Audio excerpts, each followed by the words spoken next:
जादुई आम का पेड़। एक घने जंगल के बीचों बीच एक विशाल आम का पेड़ था। ये पेड़ देखने में तो सामान्य लगता था, लेकिन इसके फलों में जादू छिपा था। कहा जाता था कि इस पेड़ का एक एक आम विशेष शक्तियों से भरा हुआ है।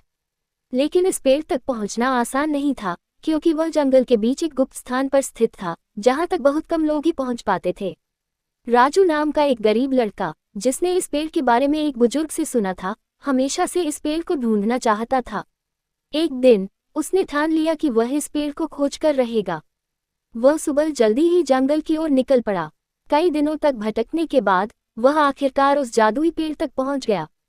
राजू ने पेड़ के नीचे बैठकर सोचा, अगर मैं इस पेड़ का एक आम खा लूं, तो मेरी गरीबी दूर हो सकती है। उसने पेड़ से एक आम तोड़ा और जैसे ही उसने उसे खाया, उसका शरीर एक नई ऊर्जा से भर गया। उसने अपनी गरीबी को दूर करने की इच्छा की और तुरंत ही उसके पास धन दौलत की बारिश हो गई।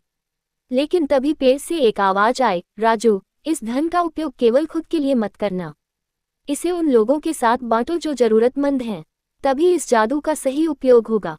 राजू को समझ में आ गया कि यह धन केवल उसके लिए नहीं था। उसने गांव लौटकर उस धन को गरीबों के बीच बांटना शुरू किया और उनके जीवन को बेहतर बनाने में मदद की। इस प्रकार जादुई आम का पेड़ न केवल राजू की जिंदगी बदल गया, बल्कि पूरे गांव की किस्मत भी बदल दी। गांव में खुशहाली लौट आए और लोग राजू की उदारता की सराहना करने लगे।